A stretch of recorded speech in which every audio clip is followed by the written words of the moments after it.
Bonjour à tous, bienvenue sur ma chaîne YouTube, toute nouvellement créée. Vous êtes sur la première vidéo de la chaîne. Dans cette vidéo, je vais simplement me présenter, que vous puissiez savoir qui est la personne devant la caméra.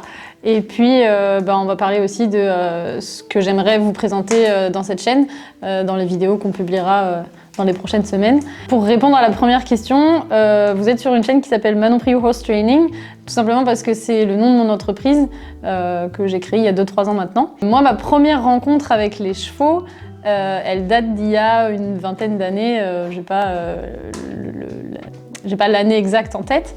Mais voilà, j'ai appris à monter à cheval chez un monsieur qui avait un élevage de poneys et de chevaux de course. Donc on apprenait à monter sur le tas, mais il y avait une dimension très... t'as personne pour t'apprendre, donc débrouille-toi. Et en fait, j'ai passé vraiment énormément de temps dans le pré des chevaux. C'était un groupe énorme, il y avait, je crois qu'ils étaient une quinzaine ou une vingtaine de chevaux, poneys confondus dans très très grands prés, enfin il y a plusieurs hectares. Et en fait, on faisait un peu ce qu'on voulait, on pouvait sauter, on pouvait dressouiller. Donc moi, j'ai essayé tout et n'importe quoi, vraiment tout et n'importe quoi. Des bouts de voltige, un peu de horseball, aller en balade, les premiers essais de cordelettes de travail à pied, ça a été fait là-bas. Donc évidemment, pas dans les règles de l'art, hein, ça c'est clair, mais j'ai des super souvenirs parce que c'est aussi là-bas que j'ai rencontré mon premier cheval, mon premier poney, Zizou, dont on parlera dans une prochaine vidéo. Et donc tout a démarré de là-bas et ça m'a ensuite ouvert les portes, enfin ce monsieur m'a ouvert les portes à différentes branches du monde du cheval, le milieu des courses. J'ai été un petit peu dans l'entraînement des galopeurs, j'ai une copine qui m'avait emmenée un petit peu aussi chez les trotteurs. C'était histoire de toucher un peu à tout et de voir ce qui se faisait. J'ai été un petit peu aussi dans une association de chevaux de trait, si jamais il y en a qui passent par là, l'association Trait Course, qui font un super taf si vous avez envie d'aller les voir. C'était vraiment chouette, moi j'adorais apprendre aux côtés de très gros animaux, j'étais assez impressionnée mais je trouvais ça génial. Et puis, de fil en aiguille, avec mes parents, on s'est rapproché des centres équestres. Alors, pourquoi on n'y a pas été dès le début? Parce qu'en fait, mes parents n'avaient pas forcément de gros moyens et monter en centre équestre, ça coûtait cher. J'y suis quand même allée, j'ai quand même pris des cours, j'ai passé mes galops. D'ailleurs, je passe également un petit coucou à Florence si jamais elle passe par là. Je garde un souvenir incroyable de mes années au centre équestre de Segré. Voilà, tout ce qu'elle m'a fait découvrir, merci encore. J'ai fait un tout petit peu de compétition. Quand je dis un tout petit peu, c'est vraiment un tout petit peu, ça se compte sur les doigts d'une main. Pendant toutes ces années-là, je suis toujours un peu curieuse et intéressée par ce qu'on appelle à ce moment-là l'éthologie ou... voilà, c'est les années où Pauline Beuls nous montre sur son blog de Pauline et Nayade des trucs incroyables à la plage, en liberté sur des chevaux, et ça, moi, ça me parle, ça me titille un petit peu. J'ai la chance d'avoir mon propre poney et je teste des trucs à l'arrache dans le pré, je bidouille, je fais des jambettes, j'essaie d'apprendre au poney à se coucher, plus sur la partie cirque. Mais voilà, j'aime beaucoup faire du sport à côté, c'est-à-dire que le complet, je trouve ça méga cool, j'aime bien dressouiller, j'aime beaucoup sauter, voilà, je tâtonne un peu dans tout ça. Ce qui est sûr, c'est que, a priori, c'est une énorme passion, c'est-à-dire que mes parents bouffent non-stop. Dès que je peux, quand je suis gamine, je prends mon vélo et je vais passer la moitié de mes vacances chez cet éleveur avec les poneys et je l'aide à faire tout un tas de trucs. C'est ce que j'ai aimé aussi dans ces années, c'est que c'était pas juste monter à cheval, c'est-à-dire qu'on apprenait à s'occuper des chevaux, on apprenait à nourrir, on apprenait à pailler l'abri, à remettre du foin, etc. Et je trouvais ça génial, faire les clôtures, des trucs qui, quand on a 10-12 ans, ne nous intéressent pas forcément, mais en fait, c'est ça, avoir des chevaux, quoi. Je suis partie faire mes études. Il y a eu une petite pause, donc j'ai fait des études à la base pour les écoles vétérinaires, prépa BCPST et compagnie. Très mauvais souvenir pour moi. Pourquoi? Parce que je suis pas franchement une scientifique. Je suis plus une littéraire dans l'âme, pardon. Et donc j'ai fait mes études. Pendant ce temps-là, je montais un petit peu à cheval dans les différentes villes où je suis allée, et puis j'avais toujours mon poney quand je rentrais, mais c'était moins régulier. J'ai arrêté mes études vétérinaires et je suis partie sur des études, attention, des études d'allemand. Je suis rentrée en licence d'allemand tout simplement parce que j'adore cette langue. Oui, je le dis haut et fort, j'adore cette langue. Vous pouvez penser ce que vous voulez, vous pouvez trouver ça moche, j'adore cette langue. De fil en aiguille, je suis partie en Allemagne pour étudier et puis évidemment apprendre la langue le plus possible. J'ai monté à cheval en Allemagne, j'ai pris un peu d'expérience là-bas aussi et en fait c'est dans ces années-là où j'ai commencé à rencontrer le horsemanship. Je dis bien rencontrer parce qu'en fait c'est vraiment, j'ai eu la sensation que c'est ce que je cherchais depuis des années.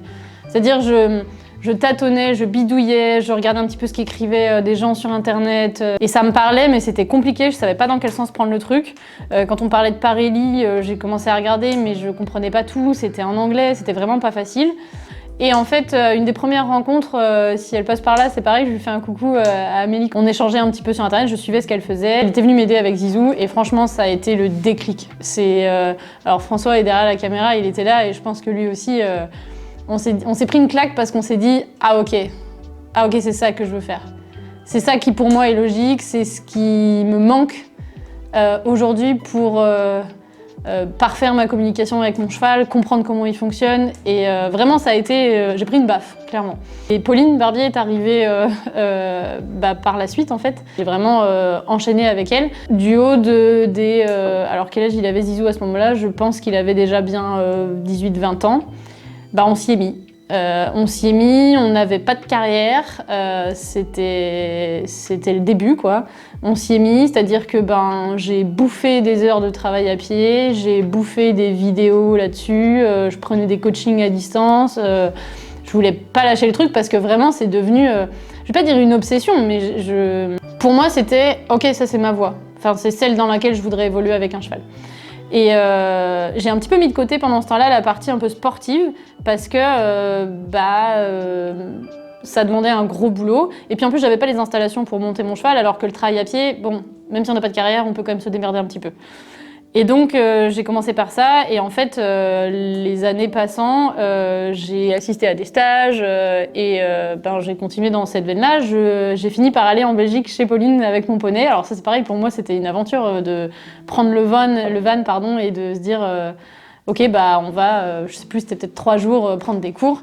C'était génial quoi. Aujourd'hui je suis passée de l'autre côté de la barrière. Alors c'est un grand mot mais je suis passée cavalière professionnelle et enseignante.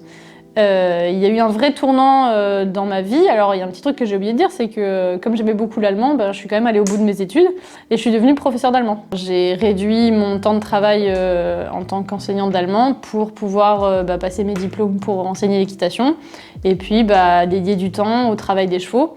Ce qui fait qu'aujourd'hui j'accueille des chevaux en pension de travail pour principalement des problèmes de comportement ou du débourrage. Et j'espère dans les prochains mois pour une partie plus axée de dressage, puisque vous le verrez dans les prochaines vidéos, j'ai acheté un jeune cheval qui s'appelle Paco, dont on parlera bientôt, qui est mon gros projet des prochaines années pour aller développer la partie dressage. En parallèle, j'ai la partie enseignement pour pouvoir accompagner donc, les propriétaires des chevaux et puis les cavaliers que je rencontre au quotidien. Et en fait, ce qui moi me plaît, c'est d'associer les deux, mais ça vient pas de nulle part, ça c'est les gens que j'ai rencontrés, c'est-à-dire que les gens dont je vous ai parlé, Pauline, Amélie, Pauline qui a créé Blooming Riders aujourd'hui, si vous connaissez pas encore, mais bon sang, mais allez voir cette plateforme, je veux dire, c'est... Moi quand j'étais gamine ou plus jeune, j'aurais voulu avoir cette plateforme. Parce que j'avais personne, parce que les gens étaient loin, parce que je galérais à trouver des infos.